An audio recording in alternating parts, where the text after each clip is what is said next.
Nome de Jesus Cristo, a razão da nossa vida. Hoje os irmãos podem estar notando a falta de algumas irmãs aqui presentes no culto, tanto pela manhã quanto agora. As irmãs estiveram lá no congresso da MCM, Mulher Cristã em Missão, e elas estão voltando, não sei se já chegaram, né? Já estão ali, que bênção, né? Algumas irmãs vieram então agora no culto, chegaram agora há pouco de viagem, né? Que Deus abençoe, é muito bom ver as irmãs aqui, que Deus abençoe a nossa MCM. Também nós temos alegria aqui, o irmão Eduardo falou com muita alegria que a tia dele, né, a tia Celinha,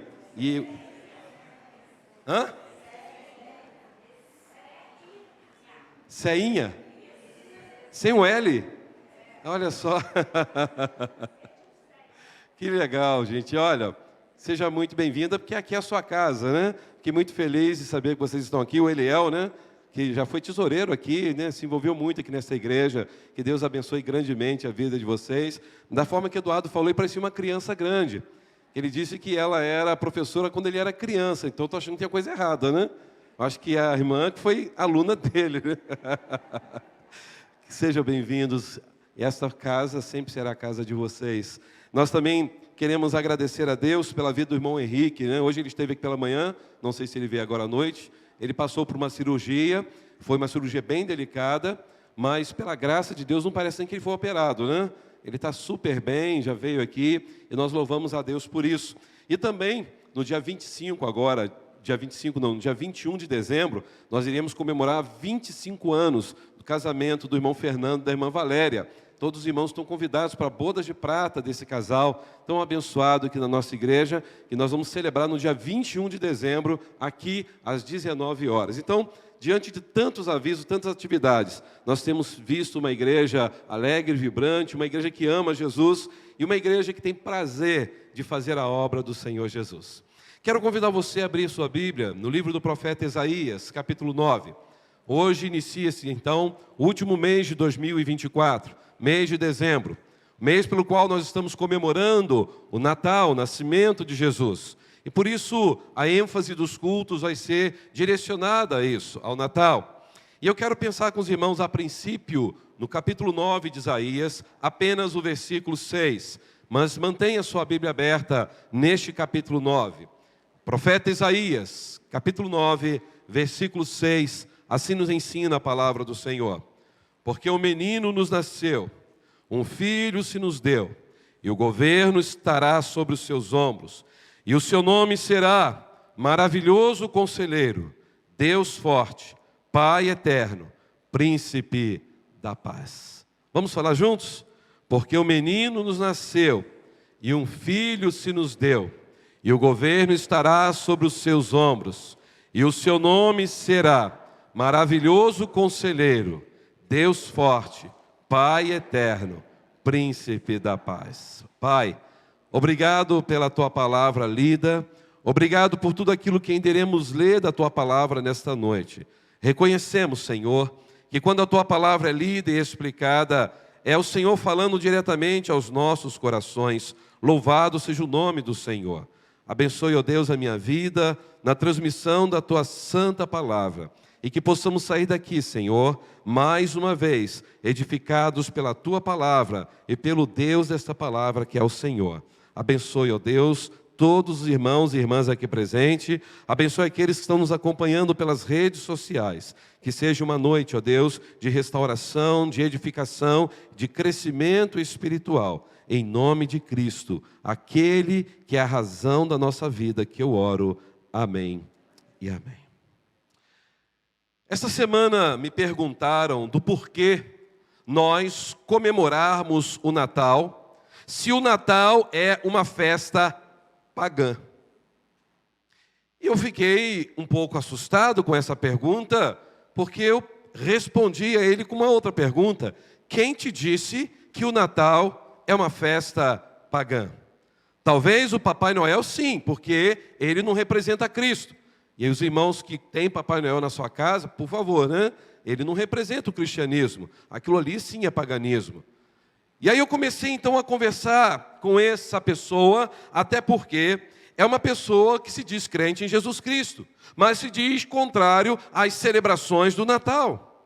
E a minha resposta para essa pessoa foi exatamente o que eu tenho respondido desde os meus 8 anos de idade, quando eu entreguei meu coração a Jesus Cristo, ali na Segunda Igreja Batista em Nova Friburgo. E eu pude dizer para essa pessoa com muita alegria e com muito prazer: sem Natal não haveria cruz. Sem o Natal não haveria cruz.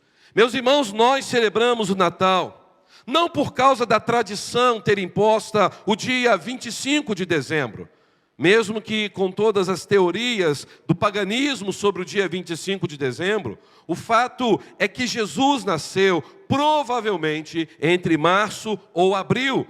Este tenha sido talvez o tempo correto, ou os meses certos, ou março ou abril que Jesus nasceu, porque era um tempo mais quente e um tempo em que os pastores ficavam no campo cuidando dos seus rebanhos.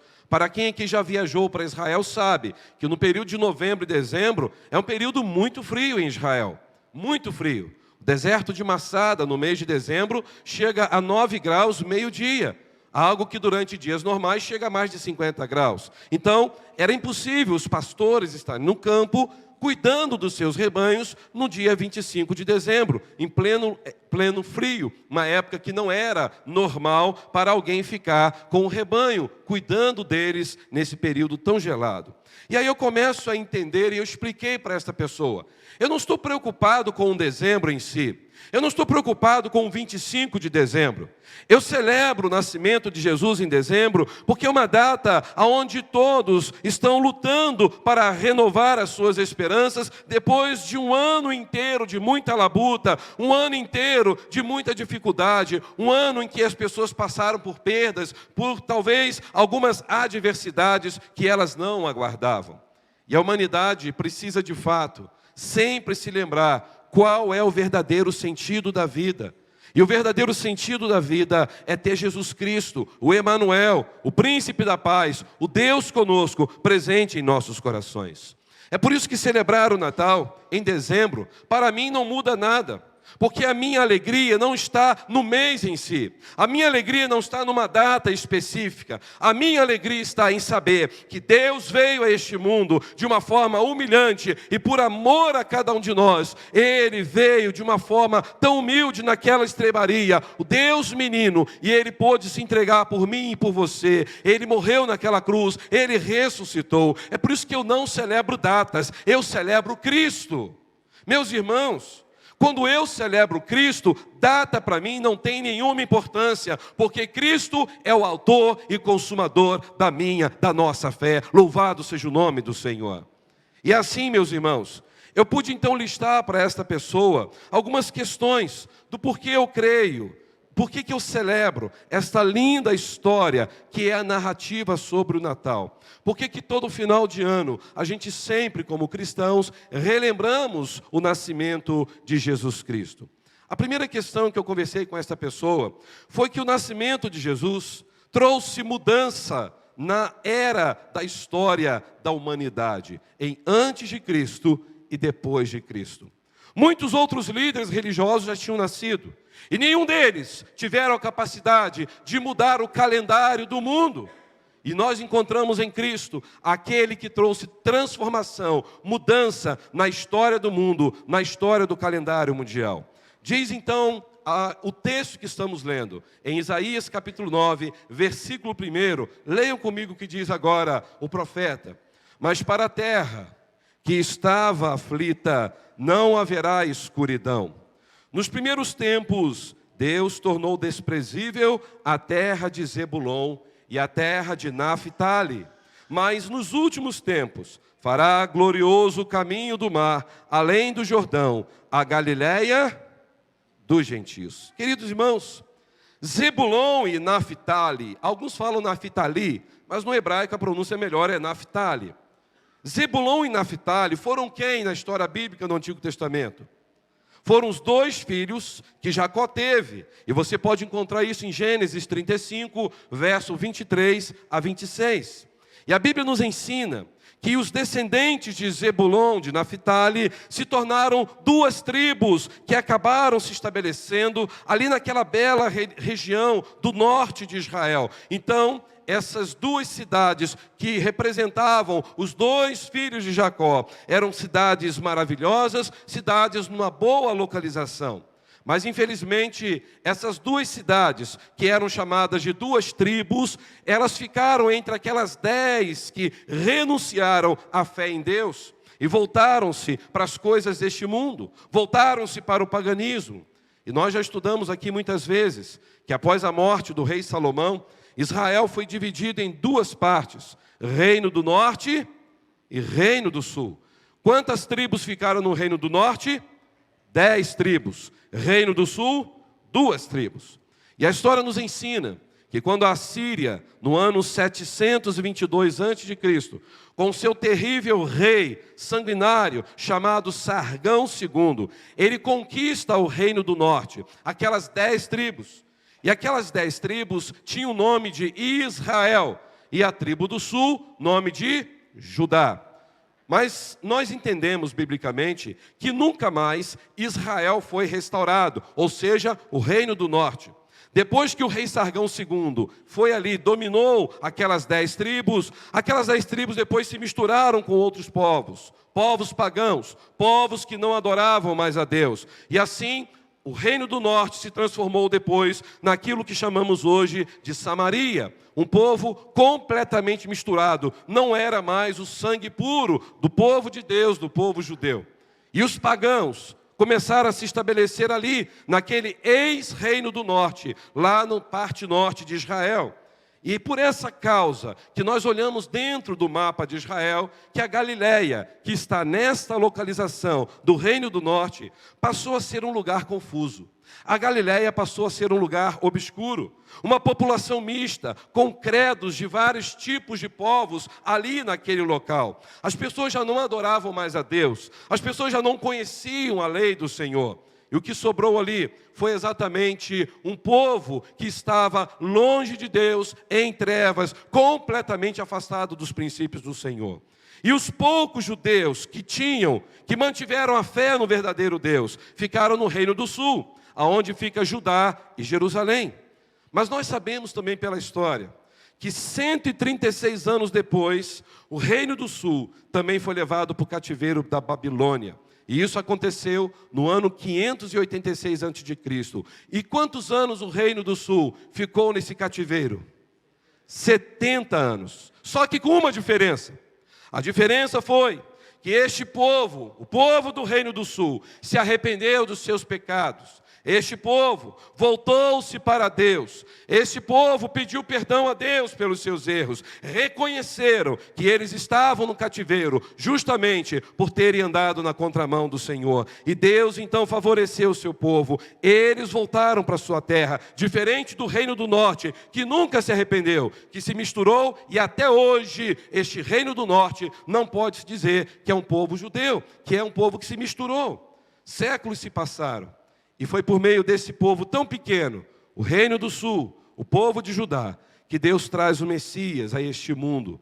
Que foi ali em Belém de Judá, naquele lugar que Deus levanta o seu filho. Foi ali naquele lugar que estava justamente um pequeno povo que tinha ficado de toda a história da nação de Israel. E Deus trouxe assim o seu Filho, o Salvador da humanidade, em Belém da Judéia, o Cristo, o Senhor da glória. E o que me chama a atenção, que Jesus então, depois que ele cresce, ele vai trabalhar justamente em que região de Israel? Aonde vai ser o quartel-general de todo o ministério de Jesus? Reino do Norte. Praticamente naquela área toda do norte, onde tem a Galileia, onde tem Nazaré.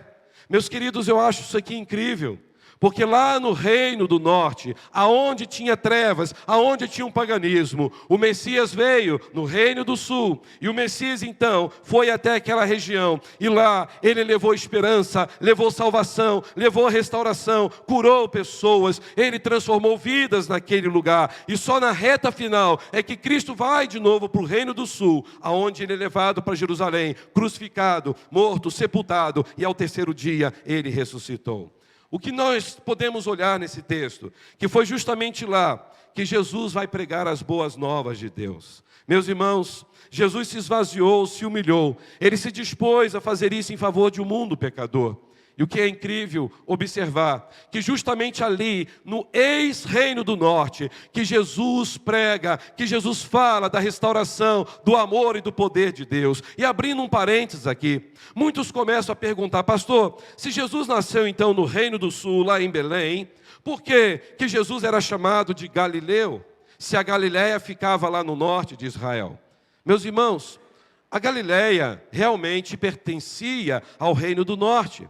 Mas a resposta é simples, porque na época a Galileia dominava toda a região. Mas o que me chama a atenção, que essa expressão de Galileu no Novo Testamento acontece, porque Jesus, depois que ele nasceu, os seus pais se estabeleceram num lugar chamando o quê? Nazaré. E Nazaré pertencia a Galileia. E você encontra isso em Lucas, capítulo 2, verso 39. É por isso que Jesus cresceu na Galileia e ele era chamado de Nazareno e também o Galileu. Mesmo sendo Jesus o belemita, porque ele nasceu em Belém. Ele foi chamado de Galileu e de Nazareno, porque ele foi criado na região da Galileia. Mateus 2:23 fala também a respeito disso. Então, de fato, Jesus era galileu porque foi criado na região da Galileia, que era o extremo norte de Israel. Mas ele era de Belém, ele nasceu no sul, ele nasceu na Judéia. Fecha parênteses. É por isso, meus irmãos, que o nascimento de Jesus é algo que vai além da perspectiva humana, vai além daquilo que nós temos capacidade para compreender, porque nós não temos como medir e nem temos como compreender o amor de Cristo. Paulo fala, o amor de Cristo não tem como medir a largura, a altura ou a profundidade, porque o amor de Cristo excede a nossa razão. Meus irmãos, nenhuma pessoa de bom senso, nenhuma pessoa que possa pensar nisso consegue descrever o amor de Deus. É por isso que quando Deus manda o seu filho nascer naquele lugar subhumano, humilhante, a gente começa a pensar, que amor é esse? Eu acho bonito na época do Natal, alguns lugares quando tem a estrebaria. E você já parou para pensar o que é uma estrebaria? A estrebaria nada mais é do que um coxo. E o que tem no coxo? Um lugar que os animais comem, bebem, urinam, defecam. O lugar que os animais dormem. Então o que José e Maria fizeram? Pegaram justamente aquele local onde colocava comida para os animais, onde eles babavam juntamente com a comida. Tentou limpar aquilo rapidamente, colocar algumas palhas e ali o Senhor da glória foi colocado. Porque a gente imagina a manjedoura, parece um nome tão angelical, não é mesmo? Tão bonito. Manjedoura era um coxo. Era um lugar realmente sujo, era um lugar fedido, era um lugar que só ficava animais. E foi ali que o Senhor da glória pôde repousar assim que veio a este mundo, o Senhor Jesus Cristo. Meus irmãos, isto prova o amor de Deus para conosco. Não tem como explicar o amor de Deus de forma racional, de forma humana. Mas quando a gente pensa nisso que aconteceu, a história da humanidade foi impactada com essa história de amor entre o antes de Cristo e o depois de Cristo. Não há história que possa falar aquilo que aconteceu com Jesus Cristo. Não tem nenhuma religião que se aproxima da história de Jesus Cristo. E é por isso que o profeta, ele falou a respeito do desprezo de Deus sobre Zebulon e Naftali. Mas o texto fala no versículo 1 de Isaías 9, que Zebulon e Naftali pertencia a que era? Primeira ou segunda era? A terra de Zebulon e Naftali. A primeira era.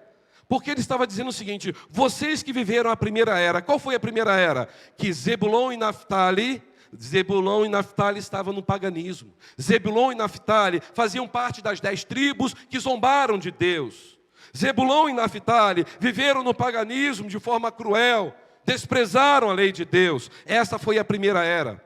Mas haveria uma segunda era, e essa segunda era seria gloriosa. E esta profecia aqui se cumpriu, porque o Messias veio, ele é Jesus. Por isso que Jesus foi identificado como aquele que viveu na Galileia dos gentios, porque lá na Galileia haviam muitos outros povos misturados, não eram mais o povo judeu natural, daquilo que existia antes da divisão dos reinos. Eu queria que você abrisse a sua Bíblia, por gentileza, em Mateus, capítulo 4, verso 12 a 17.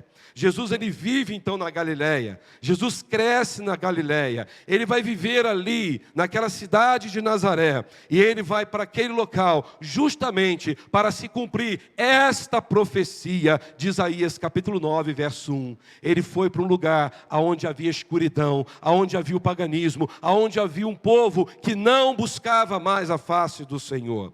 Diz Mateus 4,12. Ouvindo, porém, Jesus que João fora preso, retirou-se para onde? Para Galileia. E deixando Nazaré, ou seja, Nazaré ficava naquela região do norte, foi morar aonde? Cafarnaum, perto, próximo ao mar da Galileia. Situada à beira-mar, nos confins de que cidade? Zebulon e Naftali, para que se cumprisse o que fora dito por meio do profeta Isaías. Terra de Zebulon, terra de Naftali, caminho do mar, além do Jordão, Galileia dos judeus, dos gentios. O povo que jazia em trevas. Que povo era este? Os galileus, que estavam agora no lugar de uma mistura, principalmente espiritual. Viu uma grande luz, e aos que viviam na região, a sombra da morte, resplandeceu-lhes a luz.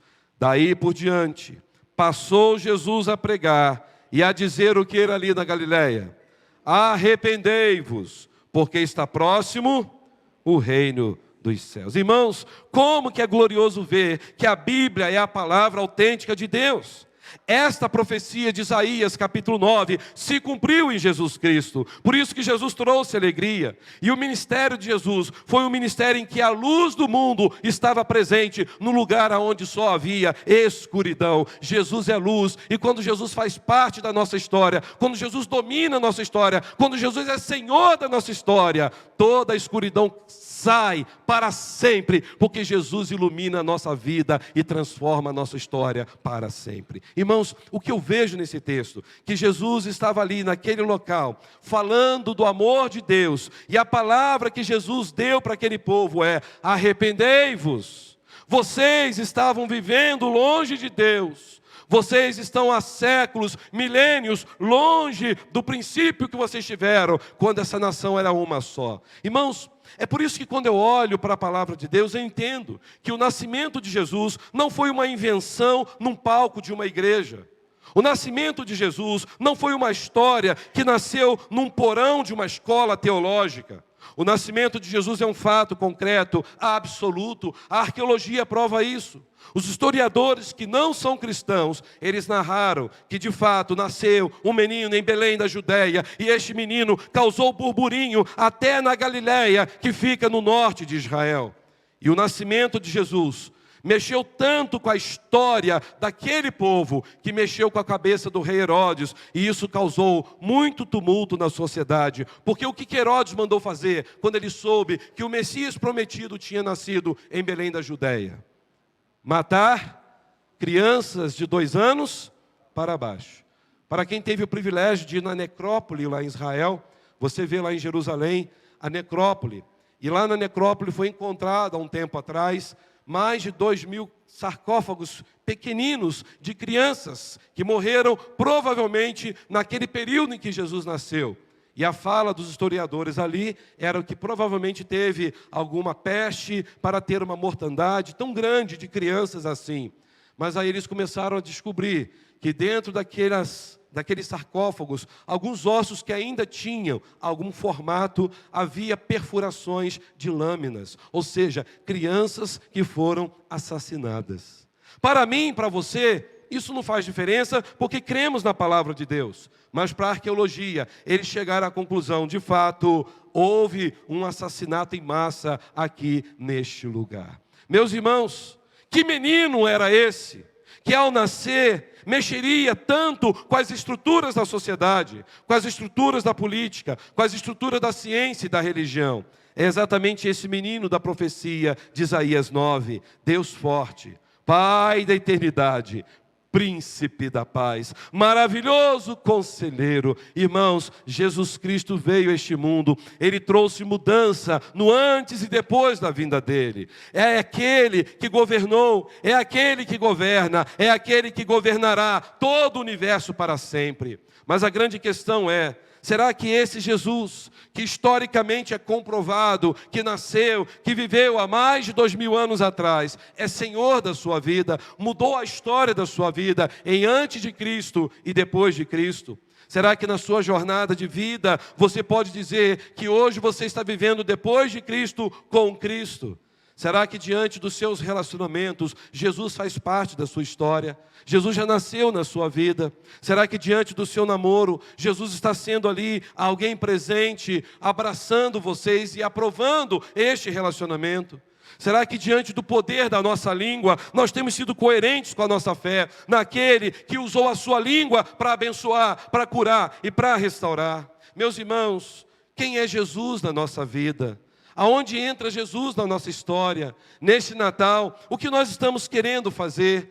Comprar muitas coisas novas, comprar roupas novas, viajar para lugares diferentes, paradisíacos. Queremos ter uma ceia de Natal impactante, emocionante com os nossos familiares.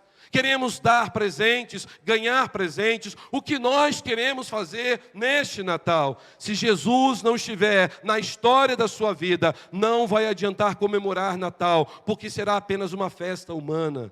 Mas se Jesus mudou a sua vida em antes e depois de Cristo, e a sua vida é uma nova vida, pode ter certeza, você vai celebrar o melhor e o maior Natal de toda a sua história.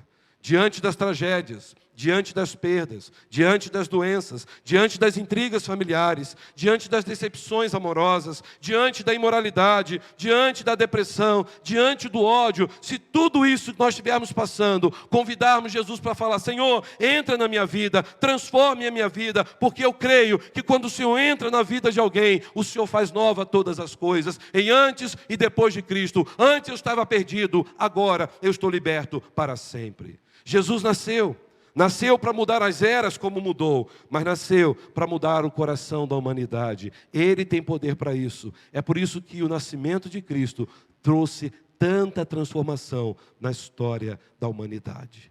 Se eu e você estamos aqui nessa noite, é porque Jesus mudou a história da nossa vida. A segunda lição, eu respondi para esta pessoa também, que Jesus não só mudou as eras da humanidade, o calendário da humanidade, mas o Natal é uma celebração, porque houve triunfo da luz sobre as trevas. Vamos falar juntos? Houve triunfo da luz sobre as trevas. Veja comigo o versículo 2 de Isaías 9. O povo que andava em trevas viu uma grande luz, e sobre os que habitavam na terra, de profunda escuridão, resplandeceu a luz. Meus queridos irmãos, com a vinda de Jesus, o que surgiu na história? Uma mudança total. Houve o triunfo da luz sobre as trevas. E esse triunfo surgiu exatamente para que pudéssemos sair daquele caminho obscuro, daquele caminho embaçado, daquele caminho atrapalhado, para um caminho brilhante de glória, para um caminho de luz, para um caminho de alegria completa. Louvado seja o Senhor, porque quando nós nos encontramos com Jesus, a nossa vida mudou para sempre. E o texto é claro em nos afirmar que o povo na sua jornada andava em trevas, mas infelizmente muitos ainda andam nas trevas dos nossos dias. Muitos andam nas trevas da ignorância, nas trevas da mentira, nas trevas da maldade, nas trevas do ódio, nas trevas centradas apenas em si mesmo, pessoas egoístas, pessoas narcisistas que só pensam em si, neste mundo egocêntrico. Trevas que impede o povo viver mais unido, coletivizado. Trevas que tem feito as pessoas somente agradar o próprio coração, a própria carne. São pessoas que estão vivendo nas trevas porque não conseguem amar. Pessoas que estão vivendo nas trevas porque não conseguem perdoar. Trevas que levam pessoas a serem escravas da bebida, das drogas, da imoralidade sexual. Trevas em que as pessoas têm amado mais ao dinheiro. Trevas onde as pessoas estão com o coração vazio de Deus, mas cheio de ódio, de rancor e de carnalidade. Meus irmãos, nessa jornada da vida, nós temos que entender que Jesus veio nessa terra para Ele trazer para mim, para você, para esta humanidade, a verdadeira luz. É por isso que Natal não pode ser Papai Noel. Se eu coloco um Papai Noel na minha casa, eu estou dizendo que ele é o foco. Papai Noel não morreu na cruz, Papai Noel não ressuscitou, Papai Noel não curou, Papai Noel não restaurou famílias. Simplesmente é um velhinho barrigudo que só gosta de oferecer comidas, que fica gritando, ho, ho, ho, Feliz Natal. Mas o que é Feliz Natal? Irmãos, eu confesso aos irmãos que toda véspera de Natal, o meu coração se azeda. Porque eu fico ouvindo pessoas gritando na rua, Feliz Natal, bêbadas. Pessoas que não conseguem ficar em pé. Pessoas vomitando e dizendo Feliz Natal. O que é Feliz Natal para essa pessoa? Ela não entende o que é o Natal. Natal, querido, simboliza que alguém veio a este mundo. Natal é a humilhação de Deus, vindo daquela forma tão humilhante na estrebaria. Natal é mostrar, porque depois daquela estrebaria veio Cristo, Ele ensinou a palavra, Ele amou, Ele curou, Ele ressuscitou, Ele morreu numa cruz, Ele pôde trazer vida para aqueles que estavam sem vida. Meus irmãos, Ele ressuscitou muitas pessoas, e eu começo a olhar para a história do Natal, e as pessoas só estão falando de bebida, comida, amigo secreto, soltar fogos no dia 24, Feliz Natal, e diz para o vizinho bem alto, Feliz Natal para você. Se você passou o ano inteiro, nem olhou direito nos olhos do vizinho, você nunca falou de Jesus para ele, mas diz para ele Feliz Natal, virou uma coisa comum, uma coisa popular, sem sentido. Isso não é Natal. Natal é a percepção de que a luz brilhou. Natal é a certeza de que o mundo estava em trevas e Deus trouxe luz. Essa luz que traz sentido para a vida, essa luz que nos ajuda na jornada da vida. Cristo veio para brilhar em nossos corações para sempre. Natal é triunfo da luz sobre as trevas. Vamos falar juntos? Natal é triunfo da luz sobre as trevas. É por isso, irmãos, que não há possibilidade de celebrar o Natal e continuar numa vida de escuridão. Porque Natal, para mim e para você, é viver todos os dias com os olhos fitos no Senhor do Natal, o Senhor da luz, aquele que mudou a história da nossa vida, aquele que tirou as trevas do nosso coração e trouxe essa luz permanente, essa luz que é o próprio Senhor Jesus Cristo. Isto é Natal. Eu falei para aquele jovem isso, e eu falei para ele, você entende? Não, pastor, eu estou entendendo, então eu quero te contar mais.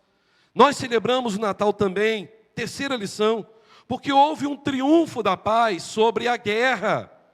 Você entende o que é isso? Veja o que Isaías vai falar no versículo 5, vamos ler? Porque todo o calçado do guerreiro que andava no tumulto e toda a capa revolvida em sangue serão queimados, servindo de pasto ao fogo. Sabe o que é interessante aqui? O profeta falou sobre o calçado. O profeta falou sobre a capa de um guerreiro. Agora eu pergunto, por que o profeta tem que citar agora nesse texto as botas de um soldado, de um guerreiro, e as capas de um guerreiro? Por que ele fala isso? Se vocês já repararam filmes de guerra, quais são as partes do corpo de um soldado que mais fica sujo de sangue diante da batalha? A capa e as suas botas ou sandálias.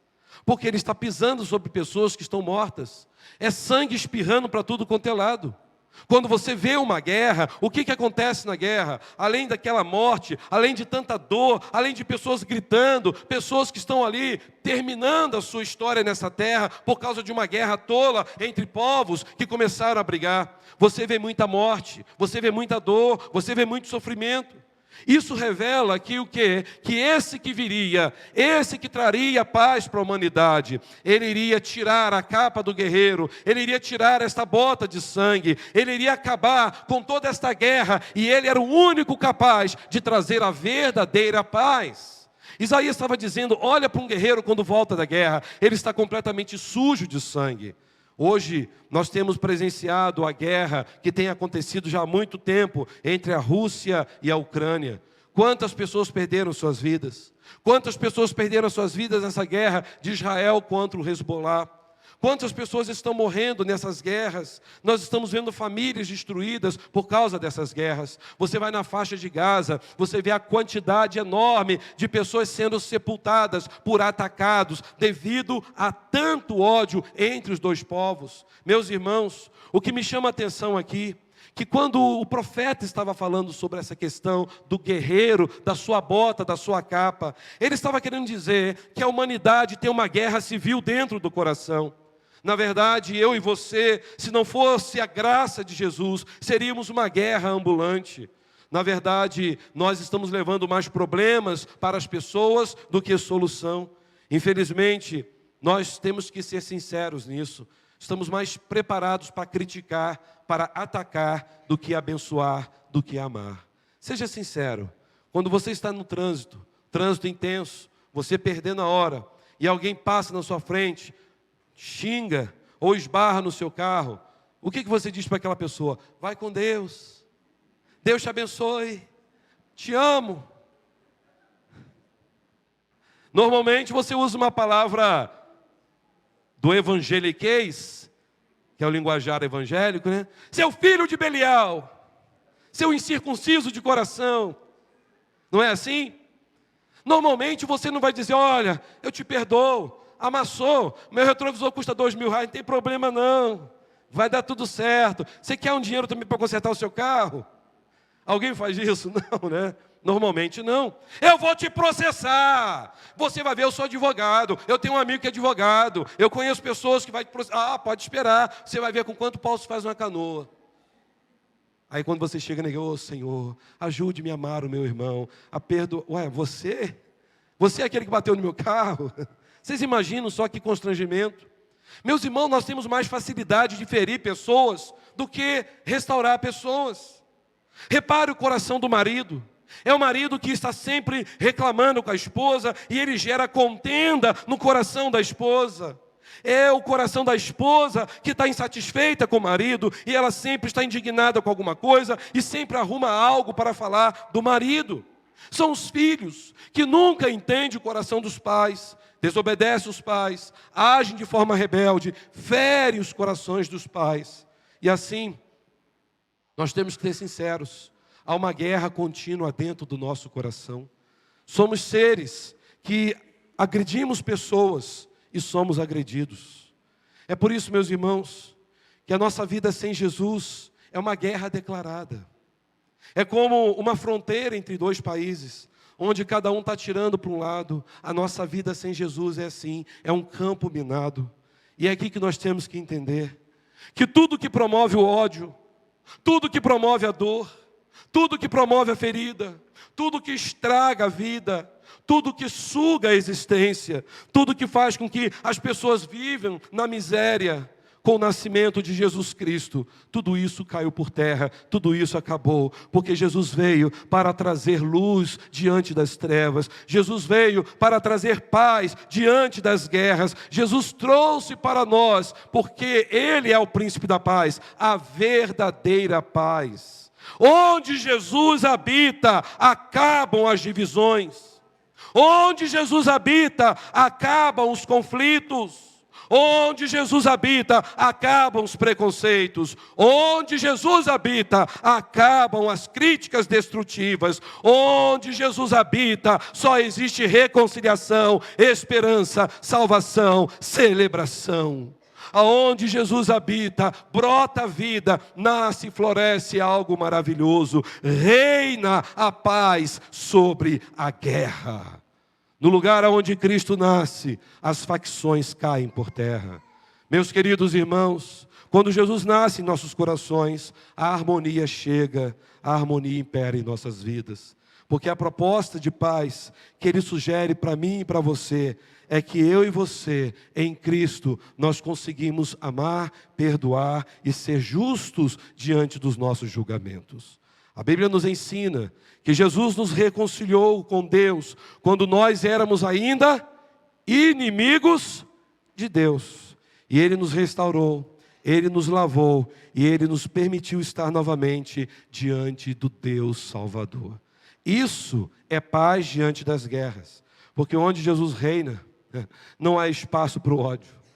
Aonde Jesus reina, não há espaço para a mágoa. Aonde Jesus reina, não há espaço para as intrigas. É por isso que quando Jesus reina, nós podemos ver em Jesus o maravilhoso conselheiro, aquele que nos aconselha a viver uma vida em paz, em harmonia. Aonde Jesus habita, não há sentimento de vingança. Aonde Jesus habita, somente reina o amor. Ele é o príncipe da paz. É por isso que não pode haver Natal se a paz não estiver na nossa vida. Será apenas uma festa comum. Mas quando o verdadeiro sentido do Natal habita em nossas vidas, nós vamos sentir paz, não de fora para dentro, mas de dentro para fora. Jesus habita na sua história. Eu disse para aquele jovem, isso é Natal, é a vitória da paz diante das guerras. Mas eu encerrei então esta fala com ele, era quase que uma aula que eu estava dando para ele, até porque esse rapaz cristão tinha sido meu aluno lá na faculdade. E ele então falou comigo, pastor, eu tenho traumas dessa época de Natal. Eu falei, calma, então eu vou te responder mais alguma coisa. Para mim o Natal, o nascimento de Jesus, é a revelação de que houve o triunfo do reino de Deus diante dos reinos deste mundo. Olha quanta coisa o Natal nos ensina. O Natal é o triunfo do reino de Deus sobre o reino desse mundo. Olha o que o profeta vai dizer no verso 7, Isaías 9, 7. Do aumento do seu governo e da paz não haverá fim sobre o trono de Davi e no seu reino, para o estabelecer, para o fortificar em retidão e justiça, desde agora para sempre. O zelo do Senhor dos exércitos fará isso. Meus irmãos, quando na nossa jornada de fé acharmos que podemos ser dono ou dona da razão, quando acharmos que não há problema em continuar pecando, porque Deus é Pai, uma hora Ele nos perdoa. Isso nos faz ter uma vida dupla diante de Deus. Nós estaremos na igreja, mas estaremos também numa vida de pecado. Por isso que é um grande perigo, porque o governo de Deus não se coaduna com o pecado. Vamos falar juntos? O governo de Deus não se coaduna com o pecado. Não há possibilidade, irmãos, de Deus e o pecado habitar em nosso coração. É o triunfo de Deus sobre o reino deste mundo. É o triunfo de Deus sobre o pecado. Quando Deus Santo, Santo, Santo habita em nosso coração, nós vamos viver somente para este Rei poderoso, o Senhor Jesus Cristo. Não tem como o Senhor Santo ter súditos que vivem pecando, pecando e pecando. Tem sentido isso? O súdito que ama o seu rei, ele procura fazer o quê? Honrar o seu rei. Aí eu pergunto aos irmãos, será que nós temos honrado Jesus com uma vida de santidade? Será que nós queremos realmente orgulhar e falar assim, Senhor, quero ser o orgulho do Senhor, trazer orgulho para o coração de Jesus, porque eu tenho sido alguém que vive uma vida correta? Meus irmãos, o reino de Jesus não é geográfico, o reino de Jesus não é político, o reino de Jesus não é ideológico. Me assusta quando eu vejo pessoas que se emocionam, batem no peito e falam, eu sigo isso, eu sou político de direita, eu sou político de esquerda, eu sou de centro. Eu digo para essas pessoas, eu não sou nada disso, eu sou de Jesus. E é de Jesus que eu quero ser para sempre. O reino de Jesus não é político. Parem de misturar a igreja com política. O reino de Jesus é invisível. O reino de Jesus é indestrutível. O reino de Jesus é poderoso, glorioso, maravilhoso, eterno. Este é o reino de Jesus. Este é o reino que eu e você fazemos e faremos para sempre parte. Porque aonde o rei está, ali também estará o seu reino, ali também estará os seus súditos. Se eu e você servimos a Jesus, nós vivemos o reino de Deus, mesmo nesta terra. E se nós vivemos o reino de Deus, nós vamos viver um reino que é paz, justiça, misericórdia, perdão. E quem vive no reino de Deus, vive também o que o rei deste reino faz. Deus é justo, não é? Deus é um Deus de paz, não é?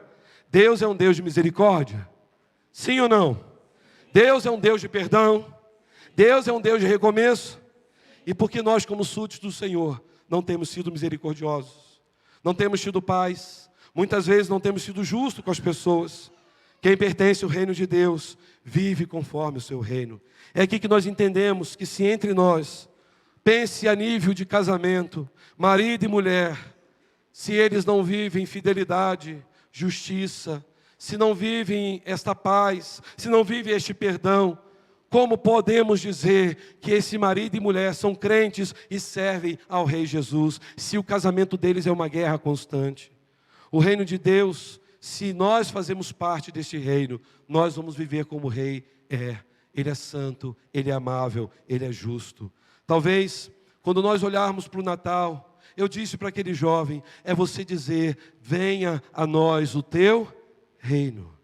Natal para mim é dizer, não nasça mais um menino. Tem muita gente achando que Jesus ainda é aquele bebezinho, frágil na manjedoura. Jesus não é mais um bebezinho. Jesus não é mais aquela pessoa que sofreu ali na Galileia, ali em Jerusalém, ou está pregado numa cruz com o rosto desfigurado, cheio de sangue, em algumas instituições da nossa cidade, do nosso estado, do nosso Brasil e do nosso mundo. O Jesus que eu creio, o Jesus do Natal, é aquele que está vivo, que é Senhor da glória, que está no meio da tua igreja, e Ele habita entre nós e em nós. Louvado seja o nome do Senhor. É o vitorioso, é o nosso general, Ele é imbatível, Ele é Senhor da glória, e o reino desse Jesus é indestrutível. A igreja pertence a este reino. É por isso que quando eu olho para o Natal, eu compreendo que faço parte da igreja, que esta igreja, ela não é o reino de Deus, ela pertence ao reino de Deus. O profeta Isaías estava dizendo que o reino deste menino não era um reino denominacional. Não era este reino, e tem muita gente que idolatra mais uma denominação do que o Senhor da denominação. O reino de Deus não é separatista, mas é um reino unificador. É um reino que mostra que eu e você somos um no Senhor Jesus. Nós não somos pessoas que temos que ficar cada um de um lado. O reino de Deus nos faz ser um pelo sangue de Jesus Cristo. Essas são as características de quem pertence a esse reino. Meus irmãos, Jesus, Ele é o príncipe da paz, mas Ele é o rei dos reis. Ninguém vai sobreviver, nenhum povo, nenhuma nação, diante do poder do nome de Jesus Cristo. Por isso que Natal foi mudança na história do mundo. Natal foi o triunfo da luz sobre as trevas. Natal foi o triunfo da paz sobre a guerra. Natal é o triunfo do reino de Deus sobre o reino deste mundo. Isso é Natal. Olha quantas coisas nós aprendemos no Natal. Natal é para mostrar que aquele que veio naquela manjedoura foi um menino. Sim, foi um menino. Mas esse menino tem governo. E o que diz Isaías 9,6? E o governo estará sobre os seus ombros. Vamos falar juntos? E o governo estará sobre os seus ombros. Quer dizer, aquele menino que nasceu é o Rei dos Reis. Ele não é mais uma criança. Hoje Ele é o maravilhoso conselheiro. Ele é o Deus forte. Ele é o Pai eterno. Ele é o príncipe da paz. Isto é Natal. Aquele rapaz falou, tá bom, professor, eu não vou falar mais nada com o senhor sobre isso, mas que eu acho que o Natal não deve ser comemorado, eu acho. Aí eu disse, mas depois de tudo isso que eu falei, ele disse, calma, professor, não da forma como eu estava vivendo. Agora, eu vou celebrar o verdadeiro Natal, porque eu sei que Jesus Cristo é a razão da minha vida, é o Rei dos Reis, e eu preciso celebrar este dia de Natal para agradecer a Deus que Jesus veio, morreu, ressuscitou e é Senhor absoluto da minha vida. Meus irmãos, é isso que é Natal. Eu não sei o que você tem planejado para o Natal da sua família. Muita comida, muita festividade, muito amigo oculto, legal. Mas que a palavra principal deste Natal seja: Jesus é o Rei dos Reis. Jesus é o real sentido do nosso Natal. Eu quero convidar você a fechar os seus olhos, a pensar um pouco sobre este príncipe da paz, sobre esse maravilhoso conselheiro que é Jesus, sobre esse Pai eterno, sobre esse que veio de uma forma tão humilhante, num lugar tão fétido, num lugar que eu acredito que ninguém tenha nascido, aonde os animais estavam acabando de comer, não teve tempo para colocar um lençol, uma fronha, não teve tempo para higienizar com álcool, com produto de limpeza. Maria deu à luz ali, naquele lugar humilhante, e Jesus veio, a glória de Deus se manifestou ali, a salvação veio para esta humanidade. O Natal é a revelação do triunfo da luz sobre as trevas.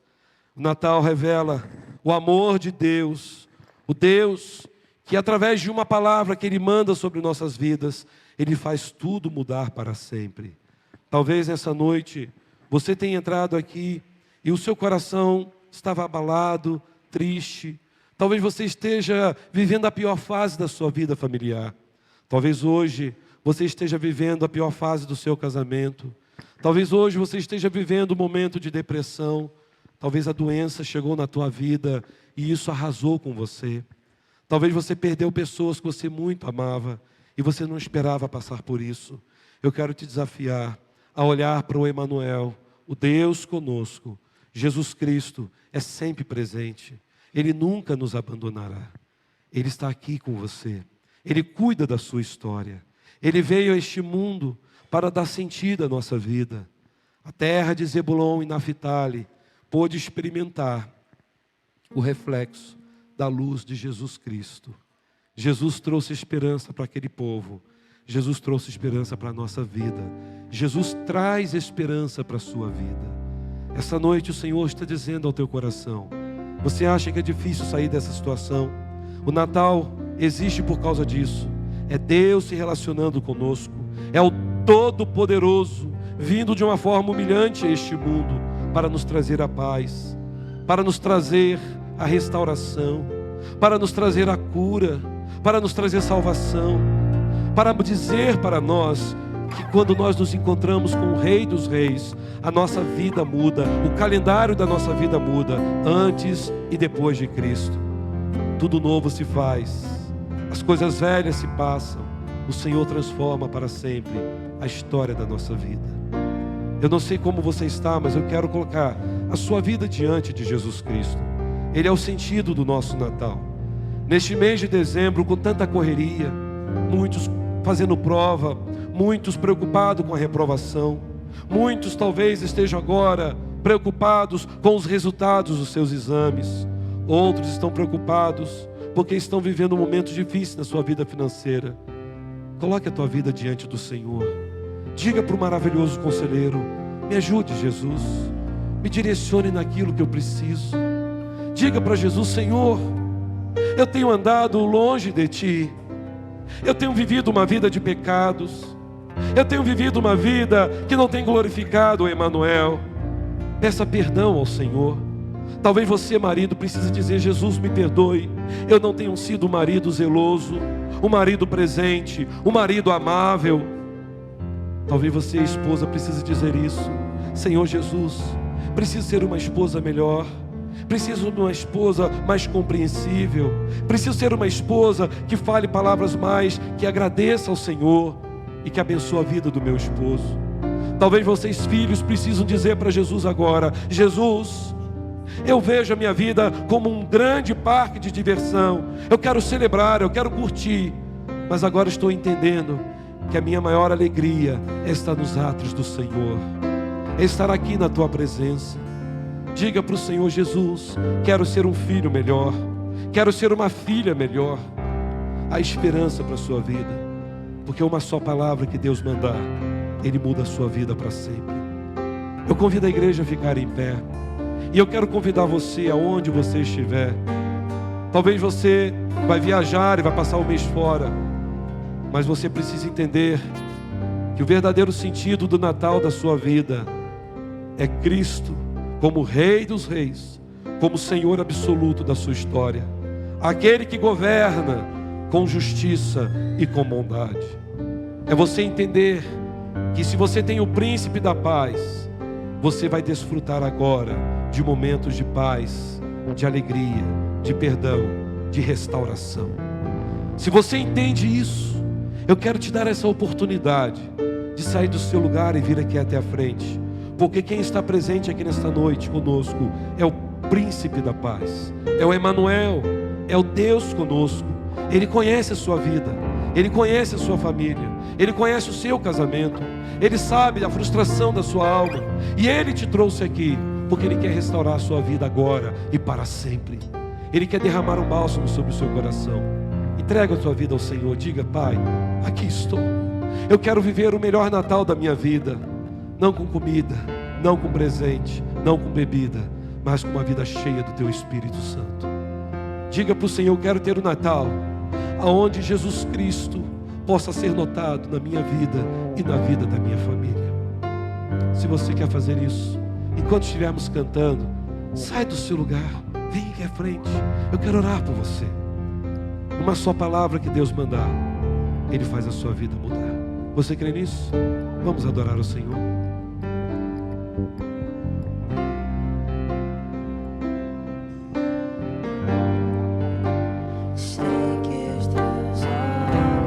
O Senhor está olhando para você, venha. Sempre atentos permanecem. O Senhor ouve o teu clamor. E os teus ouvidos Pode vir, quero orar por você. estão sensíveis para ouvir mesmo agora. Posso até chorar. Mas a alegria vem pela manhã.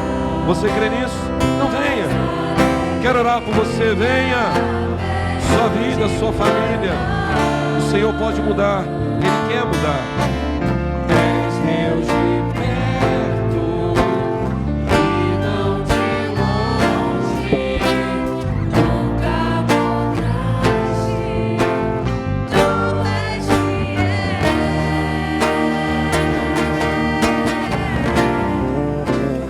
Deus da aliança, Deus de promessas, Deus que não erra nem promete. mas a sua palavra vai se cumprir.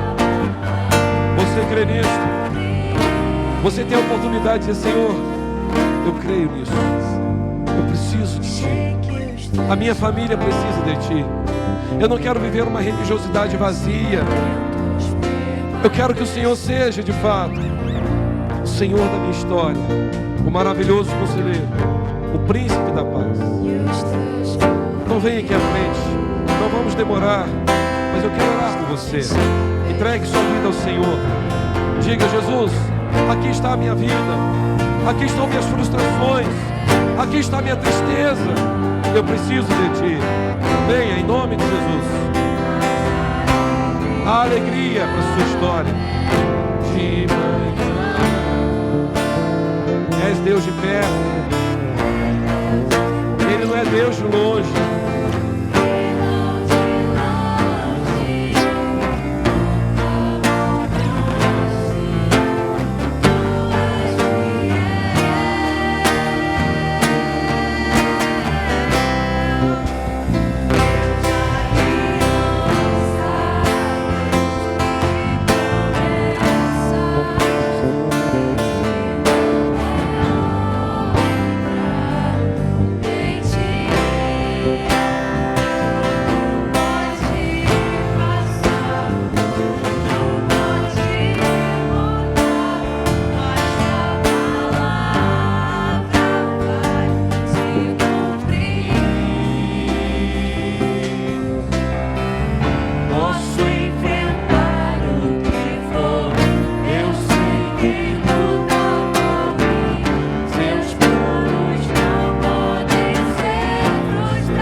Senhor, Tu és o Deus de aliança, Tu és o Deus de promessas.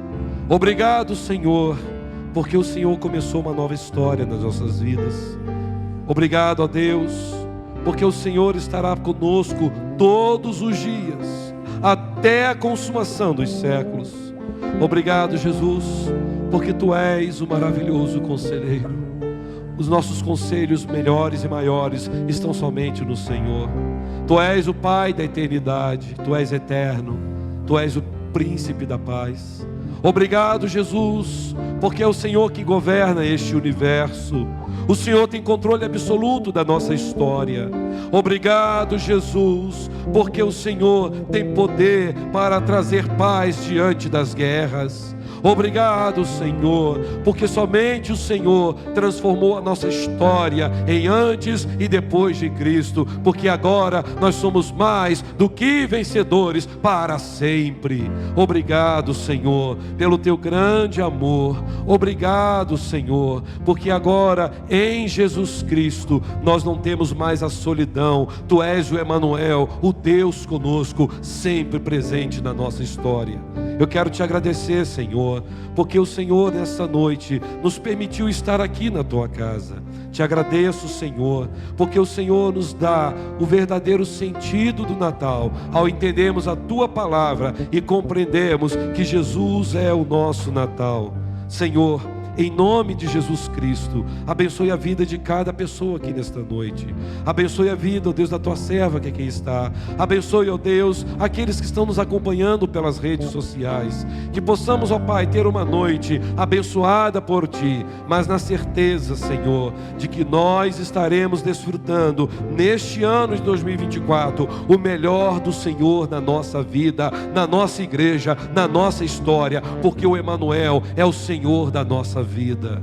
Ó Senhor, que toda ação do mal caia por terra em nome de Jesus, e que possamos ter, ó Deus, o privilégio de desfrutar com a nossa família este restante de ano, muitas celebrações com as bênçãos do Senhor. Pai, leva-nos em paz para os nossos lares, que o Teu grande amor, que a graça maravilhosa de Jesus Cristo e que a consolação do Teu Santo e Divino Espírito esteja com Teu povo aqui e espalhado por este mundo, hoje e para sempre.